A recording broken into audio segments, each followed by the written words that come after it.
Janata news Kannada, ಇದು ಕನ್ನಡಿಗರ ಶಕ್ತಿ.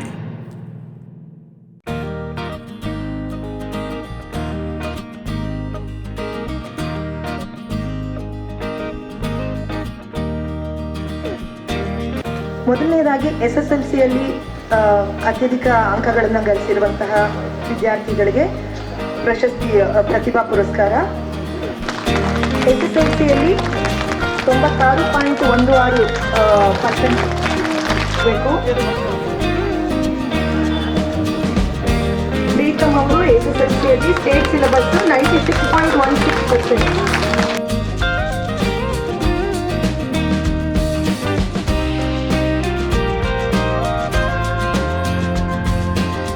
5.8% ತಗೊಂಡಿದ್ದಾರೆ.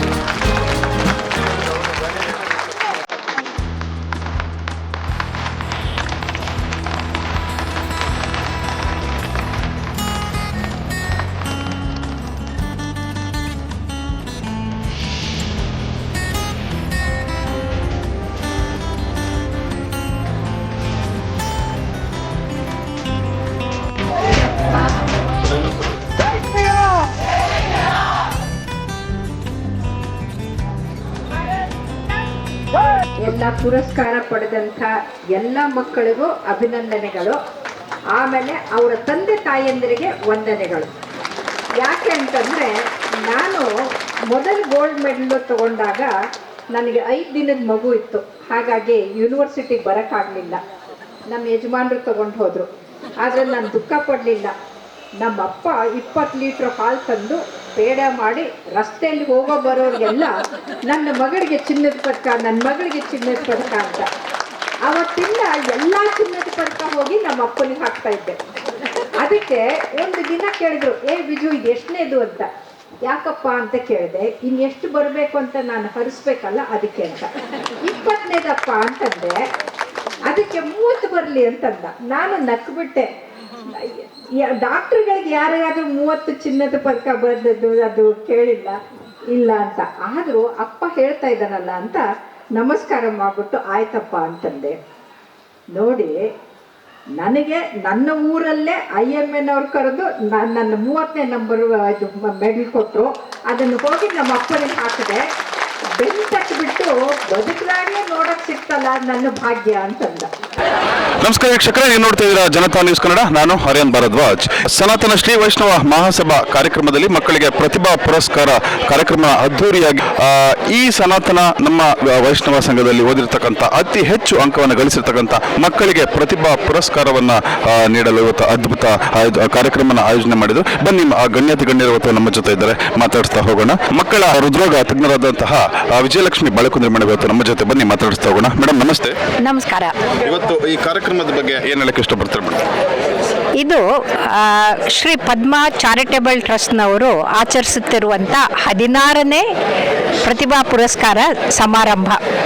ಸತತ 16 ವರ್ಷದಿಂದ ಅವರು ಸಮಾಜದಲ್ಲಿ ಉತ್ತಮ ಅಂಕಗಳನ್ನು ಪಡೆದಂಥ ವಿದ್ಯಾರ್ಥಿನಿಯನ್ನು ಗುರುತಿಸಿ ಅವ್ರಿಗೆ ಪ್ರೋತ್ಸಾಹಧನದ ಜೊತೆಗೆ ಅವರಿಗೆ ಸರಸ್ವತಿ ಗಣಪತಿಯ ಚಿತ್ರಗಳನ್ನು ಕೊಟ್ಟು ಆಶೀರ್ವಾದ ಮಾಡಿದ್ದಾರೆ.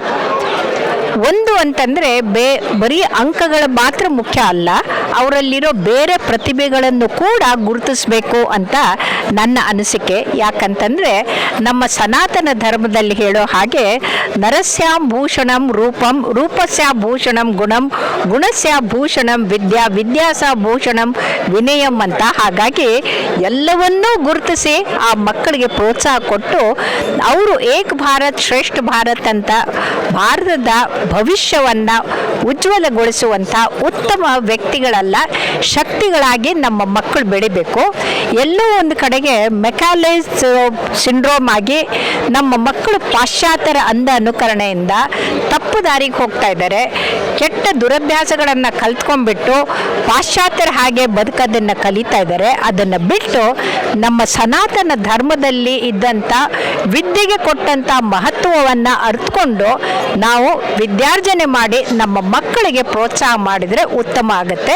ಹಾಗಾಗಿ ನಾನು ಇದು ಟ್ರಸ್ಟಿನ ಎಲ್ಲರಿಗೂ, ಅದರಲ್ಲೂ ಭಗವಾನ್ ಅವ್ರಿಗೂ, ಆಮೇಲೆ ಸಂಪತ್ತಣ್ಣ ಮಾಮ ಎಲ್ಲ ಮಾಮಂದ್ರಿಗೂ ಅಭಿನಂದನೆಯನ್ನು ಸಲ್ಲಿಸ್ತೀನಿ. ಯಾಕಂತಂದರೆ ಇವತ್ತಿಗೆ ಸಕಾರಾತ್ಮಕ ಯೋಚನೆ ಮಾಡಿ ನಮ್ಮ ಮಕ್ಕಳಷ್ಟೇ ಅಲ್ಲ, ಬೇರೆ ಮಕ್ಕಳು ಕೂಡ ಮೇಲೆ ಬರಬೇಕು, ಅವ್ರಿಗೆ ಪ್ರೋತ್ಸಾಹ ಮಾಡಬೇಕು ಅನ್ನೋದು ಅದು ಒಂದು ಸದ್ಗುಣ. ಇದನ್ನು ಎಲ್ಲರೂ ಕಲ್ತ್ಕೊಳ್ಬೇಕು ಅಂತ ನನ್ಗನ್ಸುತ್ತೆ. ವಿಜಯಲಕ್ಷ್ಮಿ ಮೇಡಮ್, ಬಹುಶಃ ನಿಮ್ಮ ಕರಿಯರ್ನಲ್ಲಿ ನೀವು ಇದ್ದಂಥ ಎಜುಕೇಶನ್ ಸಿಸ್ಟಮ್ ಬೇರೆ ಇತ್ತು. ಇವಾಗ ತುಂಬಾ high and technology education system ಬಂದಿದೆ. ಈ ಪೋಷಕರು ಹಾಗೂ ವಿದ್ಯಾರ್ಥಿಗಳು ಏನಿದ್ದಾರೆ ಇವರ ಸಂಬಂಧ ಹೇಗಿರಬೇಕು? ಈ ಪ್ರತಿಭಾ ಪುರಸ್ಕಾರ ಅನ್ನೋದು ಮಕ್ಕಳಲ್ಲಿ ಯಾವ ರೀತಿ ಒಂದು ಪರಿಣಾಮವನ್ನು ಬೀರುತ್ತೆ? ಅವ್ರಿಗೆ ಎಷ್ಟು ಸಪೋರ್ಟ್ ನಿಂತ್ಕೊಳ್ಳುತ್ತೆ ಈ ಥರ ಕಾರ್ಯಕ್ರಮಗಳು? ನಾವು ಓದೋ ಕಾಲದಲ್ಲಿ ಏನಾಗ್ತಾ ಇತ್ತು ಅಂದರೆ, ತಂದೆ ತಾಯಿಗಳಿಗೆ ನಾವೇನು ಓದ್ತಾ ಇದ್ದೀವಿ ಅಂತ ಗೊತ್ತಿರಲಿಲ್ಲ. ಆದರೆ ನಾವು ಮನೆಗೆ ಹೋಗ್ಬಿಟ್ಟು ಅವ್ರಿಗೆ ಹೇಳ್ತಾ ಇದ್ವಿ, ಕಾಲೇಜಲ್ಲಿ ಹೀಗಾಯಿತು, ಸ್ಕೂಲಲ್ಲಿ ಹೀಗಾಯಿತು ಅಂತ. ಆದರೆ ಇವತ್ತಿನ ಮಕ್ಕಳು ಏನಾಗ್ತಾ ಇದೆ ಅಂದರೆ, ಅವ್ರ ತಂದೆ ತಾಯಿಗಳು ಎಷ್ಟೇ ಓದಿದ್ರು ಕೂಡ ನಮ್ಮ ಟೀಚರೇ ಹೇಳಿದ್ದು ಸರಿ ಅಂತಂದ್ಬಿಟ್ಟು ತಂದೆ ತಾಯಿಗಳಿಗೆ ಗೌರವ ಕೊಡ್ತಾ ಇಲ್ಲ. ನನಗನ್ಸುತ್ತೆ ತಂದೆ ತಾಯಿಗಳು ಓದದೇ ಇರಲಿ, ಅವ್ರಿಗಿರೋ ವಿಸ್ಡಮ್ಮು ಮಕ್ಕಳಿಗೆ ಇರೋದಿಲ್ಲ. ಹಾಗಾಗಿ ಮಕ್ಕಳು ವಿಧೇಯಕರಾಗಿ ತಂದೆ ತಾಯಿಗಳನ್ನು ಕಣ್ಣಿಗೆ ಕಾಣುವ ದೇವರು ಅಂತ ನೋಡಬೇಕು. ಎರಡನೇದಾಗಿ ಗುರುಗಳು ಅಂತಂದರೆ ಕೇವಲ ಅವರ ಮನಸ್ಸಿನಲ್ಲಿ ಬರೀ ಒಂದು ಇನ್ಫಾರ್ಮೇಷನ್ ಕೊಡುವಂಥ ಗೋಣಿ ಚೀಲದಲ್ಲಿ ಭತ್ತ ತುಂಬಿದ ಹಾಗೆ ಮಾಡಬಾರ್ದು. ಅವರಲ್ಲಿ ಸದ್ಗುಣಗಳನ್ನು ಕೂಡ ಅವರು ತುಂಬೋ ಕೆಲಸವನ್ನು ಶಿಕ್ಷಕರು ಮಾಡಬೇಕು. ಹಾಗೆ ಮಾಡಿದಾಗ ಮಕ್ಕಳು ಅವರ ವ್ಯಕ್ತಿ ವಿಕಸನ ಆಗುತ್ತೆ. ಅದರ ಜೊತೆಗೆ ಆ ವ್ಯಕ್ತಿಗಳು ಉತ್ತಮವಾದಂಥ ಸಮಾಜಕ್ಕೆ ಹಿತಕರವಾಗಿ ಬೆಳೀತಾರೆ ಅಂತ ನನ್ಗನ್ಸುತ್ತೆ. ಇನ್ನು ಇವತ್ತು ತುಂಬಾ ಜನ ಮಕ್ಕಳಿಗೆ ನೀವು ಪ್ರತಿಭಾ ಪುರಸ್ಕಾರವನ್ನು ಮಾಡಿದ್ರಿ. ಇವತ್ತು ಎಜುಕೇಶನ್ ಸಿಸ್ಟಮ್ ಜೊತೆಯಲ್ಲಿ ಮಕ್ಕಳಿಗೆ ಈ ಪುಸ್ತಕದ ಹುಳು ಆಗದಂತೆ ಇನ್ನೂ ಅವರ ಪ್ರೊಫೆಷನಲ್ ಸ್ಕಿಲ್ಸ್ ಅಂತ ಹೇಳ್ತೀವಿ, ಈ ಒಂದು ವಿಚಾರವಾಗಿ ಪೋಷಕರು ಮಕ್ಕಳಿಗೆ ಯಾವ ರೀತಿ ಸಪೋರ್ಟ್ ಮಾಡಬೇಕು ಅಂತ ಹೇಳ್ತೀವಿ? ನೋಡಿ, ಇವತ್ತಿಗೆ ಮೊಬೈಲಲ್ಲಿ ಮುಳುಗಿರೋ ಮಕ್ಕಳೇ ಹೆಚ್ಚಾಗಿದ್ದಾರೆ. ಗಾಂಧಿಯವರು ಹೇಳ್ತಾ ಇದ್ರು, ಕೆಟ್ಟದ್ದನ್ನು ನೋಡಬಾರ್ದು, ಕೆಟ್ಟದ್ದನ್ನು ಕೇಳಬಾರ್ದು, ಕೆಟ್ಟದ್ದನ್ನು ಆಡಬಾರ್ದು ಅಂತ 3 ಮಂಗಗಳನ್ನು ತೋರಿಸ್ತಾ ಇದ್ರು. ಆದರೆ ಇವತ್ತು 4ನೇ ಮಂಗ ಬಂದ್ಬಿಟ್ಟಿದೆ. ಅದು ಯಾರ ಮಾತು ಕೇಳಲ್ಲ, ಯಾರನ್ನೂ ನೋಡಲ್ಲ, ಏನೂ ಮಾತಾಡಲ್ಲ, ಮೊಬೈಲ್ನಲ್ಲೇ ಮುಳುಗಿರುತ್ತೆ. ಆ ಮಕ್ಕಳು ಹಾಗೆ ಆಗಬಾರ್ದು ಅಂತಂದರೆ ಅವರಿಗೆ ಆಟ ಪಾಠ ಎರಡೂ ಭಾಳ ಮುಖ್ಯ ಅಂತಂದ್ಬಿಟ್ಟು ಅವರ ಆರೋಗ್ಯ ಚೆನ್ನಾಗಿರ್ಬೇಕಂದ್ರೆ ಚಟುವಟಿಕೆ, ಶಾರೀರಿಕ ಚಟುವಟಿಕೆಗಳು ಕೂಡ ಚೆನ್ನಾಗಿರಬೇಕು. ಬರೀ ಕೌಶಲ್ಯ ಗೆಲ್ಲೋದು ಮಾಡೋದು ಒಂದೇ ಅಲ್ಲ, ಅದ್ರ ಜೊತೆಗೆ ಒಂದು ಏನಂತೀರ ಸ್ಪೋರ್ಟ್ಸ್ಮನ್ ಸ್ಪಿರಿಟ್ ಜೊತೆಗೆ ಅವರು ಬದುಕೋದನ್ನು ಕಲಿಬೇಕು.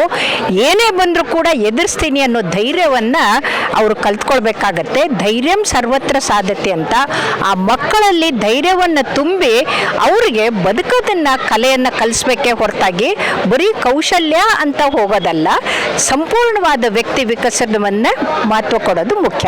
ಮೇಡಮ್, ಇವತ್ತಿನ ಯುವ ಜನತೆ ಒಂದು ದುಶ್ಚಟಗಳಿಗೆ ಏನು ಬಲಿಯಾಗ್ತಾ ಇದ್ದಾರೆ, ಈ ಸ್ಮೋಕಿಂಗ್ ರಿಂಗ್ಸ್ ಈ ತರದ ಈ ಒಂದು ವಿಚಾರವಾಗಿ ಮಕ್ಕಳಿಗೆ ಏನು ಸಂದೇಶವನ್ನು ಕೊಡೋದಕ್ಕೆ ಇಷ್ಟಪಡ್ತಾರೆ? ಬಹಳ ಬಹಳ ಬಹಳ ಪ್ರಮುಖವಾದಂಥ ಪ್ರಶ್ನೆಯನ್ನು ಕೇಳಿದಿರಿ ಅಂತ ಅನಿಸುತ್ತೆ. ನಮ್ಮ ಸನಾತನ ಧರ್ಮದಲ್ಲಿ ಅತ್ಯಂತ ಪುರಾತನವಾದ ಋಗ್ವೇದದಲ್ಲಿ ಪಂಚ ಮಹಾಪಾತಕ ಅಂತಂದರೆ 5 ಮಹಾಪಾಪಗಳನ್ನು ಅವರು ಉಲ್ಲೇಖ ಮಾಡ್ತಾರೆ. ಅದರಲ್ಲಿ ಸುರಪಾನ ಒಂದು.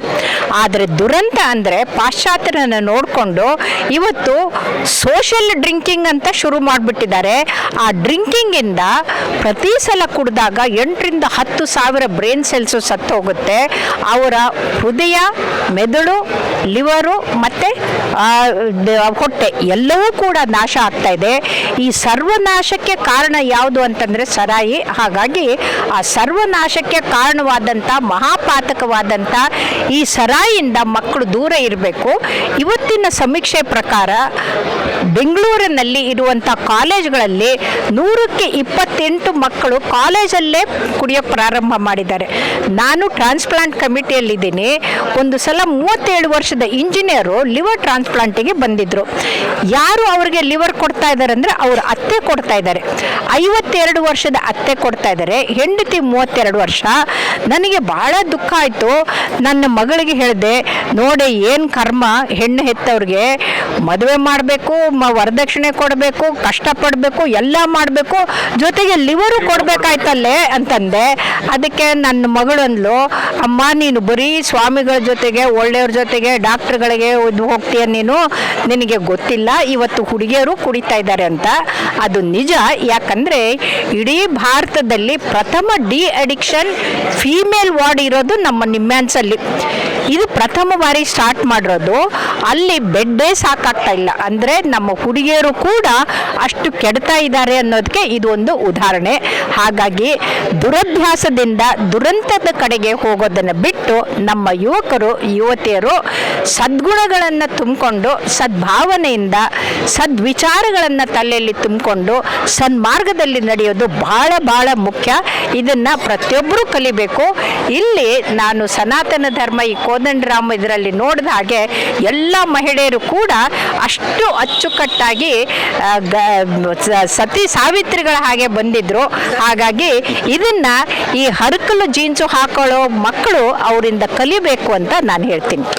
ಶ್ರೀ ಪದ್ಮ ಪಿ ಶೇಷಾದ್ರಿ ಚಾರಿಟಬಲ್ ಟ್ರಸ್ಟ್ನ ಫೌಂಡರ್ ಆದಂತಹ ಭಗವಾನ್ ಸರ್ ಇವತ್ತು ನಮ್ಮ ಜೊತೆಲಿದ್ದಾರೆ. ಬನ್ನಿ ಅವರು ಇವತ್ತಿನ ಕಾರ್ಯಕ್ರಮದ ಕುರಿತು ಏನು ವಿಚಾರವನ್ನು ತಿಳಿಸ್ಕೊಡ್ತಾರೆ ನೋಡೋಣ. ಸರ್, ಇವತ್ತು ಕಾರ್ಯಕ್ರಮ ಅದ್ಭುತವಾಗಿ ಮಕ್ಕಳಿಗೆ ಪ್ರೋತ್ಸಾಹವನ್ನು ಮಾಡುವಂಥ ನಿಟ್ಟಿನಲ್ಲಿ ಇಷ್ಟು ಜನರನ್ನು ಸೇರಿಸಿ ಇವತ್ತು ಸನಾತನ ಶ್ರೀ ವೈಷ್ಣವ ಸಭಾ ಈ ಕಾರ್ಯಕ್ರಮದ ಅಡಿಯಲ್ಲಿ ಹಲವಾರು ಮಕ್ಕಳಿಗೆ ಒಂದು ಪ್ರೋತ್ಸಾಹ ಪ್ರತಿಭಾ ಪುರಸ್ಕಾರವನ್ನು ಮಾಡಿದ್ದೀರಿ. ಈ ವಿಚಾರವಾಗಿ ಏನು ಹೇಳಕ್ಕೆ ಇಷ್ಟಪಡ್ತೀರಾ ಸರ್?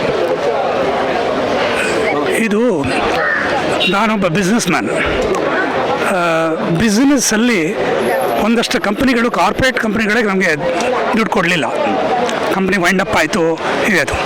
ಸೊ ಒಂದು ದಿವಸ ದಿಢೀರಂತ ಯೋಚನೆ ಮಾಡಿ ಅಟ್ಲೀಸ್ಟ್ ಆ ದುಡ್ಡನ್ನು ಯಾವ ಥರ ಒಳ್ಳೆಯದಕ್ಕೆ ಉಪಯೋಗಿಸಿದ್ರೆ ನೆನೆಸ್ಕೊಳ್ತಾರಲ್ಲ ಅನ್ನೋ ಒಂದು ಕಾರ್ಯಕ್ರಮ ಅಂದರೆ ಈ ಸನಾತನ ಶ್ರೀ ಪದ್ಮ ಪಿ ಚಾರಿಟಬಲ್ ಟ್ರಸ್ಟ್ ಶುರು ಮಾಡಿದ್ವಿ. ಅಲ್ಲಿ ಸುಮಾರು 25 ವರ್ಷ ಆಯಿತು ನಮ್ಮ ಟ್ರಸ್ಟ್ ಶುರುವಾಗಿ. ಸುಮಾರು ಕಾರ್ಯಕ್ರಮಗಳು ಮಾಡ್ಕೊಂಡು ಬರ್ತಾಯಿದ್ವಿ.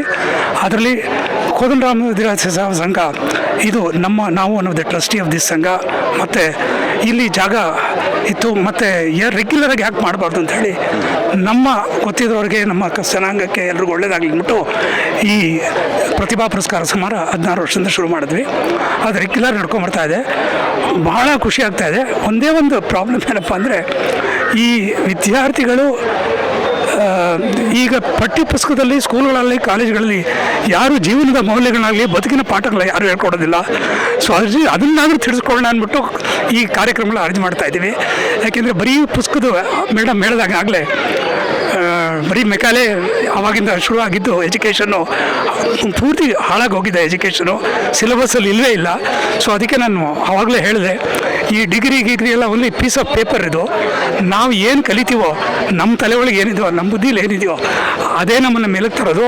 ಅದಕ್ಕೋಸ್ಕರ ಜೀವನದ ಮೌಲ್ಯಗಳನ್ನ, ಬದುಕಿನ ಪಾಠಗಳನ್ನ ಓದಿ ಕೇಳಿ ತಿಳ್ಕೊಂಡು ಅದನ್ನು ಅಳವಡಿಸ್ಕೊಂಡ್ರೆ ತುಂಬ ಮೇಲೆ ಬರ್ಬೋದು ಅನ್ನೋದು ಆ ಆಸೆಯಿಂದ ಈ ಕಾರ್ಯಕ್ರಮ ಶುರು ಮಾಡಿದ್ವಿ. ಭಗವಾನ್ ಸರ್, ಒಂದು ಅತ್ಯದ್ಭುತ ಕಾರ್ಯಕ್ರಮಕ್ಕೆ ನೀವು ಕೈ ಹಾಕಿ ಸುಮಾರು 16 ವರ್ಷಗಳಿಂದ ಮಾಡ್ಕೊಂಡು ಬರ್ತಾ ಇದ್ದೀನಿ ಅಂತ ಹೇಳಿದ್ರೆ, ಸುಮಾರು ಎಷ್ಟು ಮಕ್ಕಳಿಗೆ ನೀವು ಪ್ರತಿಭಾ ಪುರಸ್ಕಾರ ಮಾಡಿರ್ಬೋದು? ನಾವು ಇಲ್ಲಿ ಸುಮಾರಾಗಲೇ ಒಂದು ಮೋರ್ ದ್ಯಾನ್ 350 ಸ್ಟೂಡೆಂಟ್ಸ್ ಆಗಿದ್ದಾರೆ ಆಗಲೇ ಇಲ್ಲಿ. ಅದ್ರ ಜೊತೆಗೆ ನಾವೊಂದಷ್ಟು ಹಳ್ಳಿಗಳಲ್ಲೂ ಮಾಡ್ತೀವಿ. ಅದೆಲ್ಲ ತಗೊಂಡ್ರೆ ಸುಮಾರು ಜನ ಆಗ್ತಾಯಿದ್ದಾರೆ. ಆ್ಯಂಡ್ ನಮ್ಮ ಟ್ರಸ್ಟಿಂದ ಸುಮಾರು ಒಂದು 15-18 ಆರ್ಗನೈಸೇಷನ್ ವಿ ಆರ್ ಅಸೋಸಿಯೇಟೆಡ್. ಅಂದರೆ ಮೆಂಟಲಿ ರಿಟಾರ್ಡೆಡ್ ಇರ್ಬೋದು, ಬ್ಲೈಂಡ್ ಇರ್ಬೋದು, ಅನಾಥಾಶ್ರಮಗಳಿರ್ಬೋದು, ನಮ್ಮ RSS ಅವ್ರದ್ದು ನೆಲೆ ಹುಡುಗರದು ಆ ಥರ ಮೆಂಟಲಿ ರಿಟಾರ್ಡೆಡು ಸುಮಾರು ಅಸೋಸಿಯೇಷನ್ಗಳ ಜೊತೆಗೆ ಕೈ ಜೋಡಿಸ್ಕೊಂಡು we are doing lot of social work only since last 25 years. So ಒಂದು ಈ ಸಂದರ್ಭದಲ್ಲಿ ಕೇಳ್ಬಾರ್ದು, ನನಗೂ ಕೂಡ ಸ್ವಲ್ಪ ಕನ್ಫ್ಯೂಸ್, ಅದಕ್ಕೆ ಕ್ಲಾರಿಫಿಕೇಶನ್ ತಾವೇ ಕೊಡಬೇಕು. ಈಗ ಭಗವಾನ್ ಸರ್ ಪಾಕೆಟ್ ಇಲ್ಲರಷ್ಟು ಕೊಡ್ಬೋದು ಸರ್, ತಮ್ಮ ತಂಡದವರು ಒಂದಷ್ಟು ಕೊಡ್ಬೋದು ಸರ್. ಇವತ್ತು ಈ ಒಂದು ವಿದ್ಯಾರ್ಥಿಗಳಿಗೆ ಪ್ರೋತ್ಸಾಹ ನೀಡುವಂಥದ್ದು, ಇಡೀ ಕುಟುಂಬಕ್ಕೆ ಒಂದು ಪ್ರೋತ್ಸಾಹ ಎಂಪವರ್ಮೆಂಟ್ ಮಾಡುವಂಥದ್ದು ಸರ್ಕಾರದ ಜವಾಬ್ದಾರಿ ಕೂಡ ಆಗಿದೆ. ಹಲವಾರು ಸಂಘ ಸಂಸ್ಥೆಗಳು, CSR ಫಂಡ್ಸ್ ಇರ್ಬೋದು, ಹಲವಾರು ಬೇರೆ ಬೇರೆ ಪ್ರೈವೇಟ್ ಕಂಪನಿಗಳು ಕೂಡ ಮಕ್ಕಳಿಗೆ ಒಂದು ಪ್ರೋತ್ಸಾಹಧನ ಕೊಡ್ತಾ ಬರ್ತಿದೆ. ಈ ನಿಟ್ಟಿನಲ್ಲಿ ಈ ಸಂದರ್ಭದಲ್ಲಿ ಸರ್ಕಾರದಿಂದ ಏನಾದರೂ ಬೇಡಿಕೆಯನ್ನು ಎಕ್ಸ್ಪೆಕ್ಟ್ ಮಾಡ್ತಿರತ್ತವು? ಖಂಡಿತ ನಾವು ಸರ್ಕಾರದಿಂದ ಯಾವುದೇ ಥರದ ಬೇಡಿಕೆನೂ ಇಡಲ್ಲ, ಕೇಳೋಕ್ಕೂ ಹೋಗಲ್ಲ. ಯಾಕೆಂದರೆ ಇದು ನಮ್ಮ ಸ್ವಂತ ಫ್ಯಾಮಿಲಿ ಟ್ರಸ್ಟಿಂದ ನಾವು ಮಾಡ್ತಾ ಇರೋದು. ಇದುವರೆಗೂ ಪಬ್ಲಿಕ್ಕಿನ್ನರೂ ಯಾವುದೋ ಒಂದು ನ್ಯಾಪಸ ತೊಗೊಂಡಿಲ್ಲ. ಈಗ ನನ್ನ ಅತಿ ಸ್ನೇಹಿತರಾದ ಒಬ್ಬರು ಪ್ರಸಾದ್ ಕಾಮತ್ ಅಂತ. ಅವರು ಈಗ ಮುಂದೆ ಬಂದಿದ್ದಾರೆ ಬಿಕಾಸ್ ಅವ್ರದ್ದೊಂದು ಟ್ರಸ್ಟ್ ಇತ್ತು. ಹಿ ಹಸ್ ಬಿಕಮ್ ಆಲ್ರೆಡಿ 80 years. ಅವರು ಭಗವಾನ್ ನೀವು ಮಾಡ್ತಿರೋ ಕೆಲಸನ ನೀನು ಮಾಡ್ತಾ ಇಲ್ಲ, ಈಗ ವೈ ನಾಟ್ ವಿ ಮರ್ಜ್ ಆ ಟ್ರಸ್ಟ್ ನಿಮ್ಮ ಇಂಟ್ರೆಸ್ಟ್ ಇದ್ದ ಅವರು ನಮಗೆ ಜೊತೆ ಕೈಗೊಡಿಸ್ತಾ ಇದ್ದಾರೆ. ಆ್ಯಂಡ್ ಸುಮಾರು ಉದ್ದೇಶಗಳಿವೆ. ನಮ್ಮದು ಯತಿರಾಜ್ ಮಠ ಅಂತಿದೆ. ಯತಿರಾಜ್ ಮಠದಲ್ಲಿ SRIRDP ಅಂತ ಇದೆ, Shri Ramanuja integrated rural development trust ಅಂತ ಇದೆ. ಅದಕ್ಕೆ I am the chairman of the trust. ಈ ಪಾಂಡುಪುರ ತಾಲೂಕು ಅಲ್ಲಿ ಕೆರೆ ತೊಂಡುನೂರು ಅಂತ ಇದೆ. ಅಲ್ಲಿ ರಾಮಾನುಜರು 13 ವರ್ಷ ಬಾಳಿದ್ರು. ಕರ್ನಾಟಕದಲ್ಲಿ ಆಲ್ಮೋಸ್ಟ್ 22 ವರ್ಷ ಇದ್ದರು. ಅಲ್ಲಿ ನಾವು 16 ವಿಲೇಜ್ನ ಅಡಾಪ್ಟ್ ಮಾಡ್ಕೊಂಡಿದ್ದೀವಿ. ಈ ಪ್ರತಿಭಾ ಪುರಸ್ಕಾರ ಸ್ಕಾಲರ್ಶಿಪ್ ಪ್ರೋಗ್ರಾಮ್ಗಳು ಆಗಲೇ 8 ವರ್ಷದಿಂದ ಅಲ್ಲಿ ಶುರು ಆಗಿದೆ. ಮತ್ತು ಅಲ್ಲಿ 3 ಗೋಶಾಲೆ ಇದೆ, ಸೀನಿಯರ್ ಸಿಟಿಸನ್ಗೆ ಪೆನ್ಷನ್ ಸ್ಕೀಮ್ ಇದೆ, ಮತ್ತು ಸೋಲಾರ್ ಸ್ಟ್ರೀಟ್ ಲೈಟ್ಸು, ಸೋಲಾರ್ ಮನೆಗಳಿಗೆ ಸ್ಟ್ರೀಟ್ ಲೈಟ್ಸ್ ಹಾಕ್ಕೊಡ್ತಾ ಇದ್ದೀವಿ. ಹೀಗೆ ನನಗೆ ಗೊತ್ತಿಲ್ಲದಂಗೆ ದಾರಿ ಎಲ್ಲೆಲ್ಲೋ ಹೇಳ್ಕೊಂಡು ಹೋಗ್ತಾ ಇದ್ದಾರೆ ದೇವರು. ರಾಮಾನುಜರೇ ಇರ್ಬೋದು, ನಾರಾಯಣನೇ ಇರ್ಬೋದು, ಪರಮಾತ್ಮನೇ ಇರ್ಬೋದು, ಕರ್ಕೊಂಡು ಹೋಗ್ತಾ ಇದ್ದಾನೆ. ಇಲ್ಲಿ ಶ್ರೀ ಕೋದಂಡರಾಮ ಸಂಸದ ಏನಾದ್ರು ಒಂದು ನಾವು ಸಾಧನೆ ಮಾಡಿ ತೋರಿಸ್ಬೇಕು ಅಂತ ಸಂಪತ್ತವ್ರಿಗೂ ಹೇಳ್ತಾ ಇದ್ದೀನಿ. ನಾವು ಏನಾದ್ರು ಮಾಡೇ ಮಾಡ್ತೀವಿ. ಇಲ್ಲಿ ಒಳ್ಳೆ ಕಾರ್ಯಕ್ರಮ ನಡಿಬೇಕು. ಇದು ಭಾಳ ವಿದ್ಯಾರ್ಥಿಗಳಿಗೆ ಆಸರೆ ಆಗಬೇಕು ಈ ಜಾಗ. ಆ್ಯಂಡ್ ಒಳ್ಳೆ ಹಾಸ್ಟೆಲ್ ಆಗಬೇಕು ಅಂತ ನಮ್ಮ ಆಸೆ ಇದೆ. ಆ ಹಾಸ್ಟೆಲ್ಗೆ ಎಲ್ಲ ಥರದ ತಯಾರಿಗಳನ್ನ ಮತ್ತು ಸಿದ್ಧತೆಗಳನ್ನ ನಾವು ಕೊಡ್ತೀವಿ ಅಂತಲೂ ಹೇಳ್ತಾ ಇದ್ದೀನಿ. ಯಾಕಂದರೆ ಈ ಒಂದು I am the trustee of the Kodandarama ಸಂಸ್ಥೆಗಳ ಹೇಳ್ತಾ ಇದ್ದೀನಿ. ವಿದ್ಯಾರ್ಥಿಗಳನ್ನ ಮೇಲ್ತರೋಣ, ಅಟ್ಲೀಸ್ಟು ನಮ್ಮ ಸನಾತನ ಧರ್ಮ ಎಲ್ಲೂ ಬಿಟ್ಟು ಹೋಗದೇ ಇರೋ ಥರ ನಾವು ತಯಾರು ಮಾಡೋಣ ಅನ್ನೋ ಒಂದು ಆಸೆಯಿಂದ ಶುರು ಮಾಡ್ತೀವಿ. ಭಗವಾನ್ ಸರ್, ನಮ್ಮ ಜನತಾ ನ್ಯೂಸ್ ಕನ್ನಡ ಚಾನಲ್ ವತಿಯಿಂದ ಕೂಡ ನಾವು ನಿಮಗೆ ಒಂದು ಶುಭಾಶಯವನ್ನು ಕೋರ್ತೀವಿ. ಈ ನಿಮ್ಮ ಹೆಜ್ಜೆ ಒಂದು ಸುಗಮವಾಗಿ ಸಾಗಲಿ, ಸೊ ನಮ್ಮ ಸಹಕಾರ ಕೂಡ ಇರುತ್ತೆ ಅಂತ ಹೇಳ್ತಾ ಥ್ಯಾಂಕ್ ಯು ಸರ್. ಇಷ್ಟೊತ್ತು ನಮ್ಮ ಜೊತೆ ನೀವು ಸಮಯ ಕೊಟ್ಟಿದ್ದಕ್ಕಾಗಿ. ನೋಡಿದ್ರಲ್ಲ ವೀಕ್ಷಕರೇ, ಇದಾಗಿತ್ತು ಭಗವಾನ್ ಸರ್ ಅವರ ಮಾತು. ನೋಡ್ತಾ ಇರಿ ಜನತಾ ನ್ಯೂಸ್ ಕನ್ನಡ. ಜನತಾ ನ್ಯೂಸ್ ಕನ್ನಡ, ಇದು ಕನ್ನಡಿಗರ ಶಕ್ತಿ.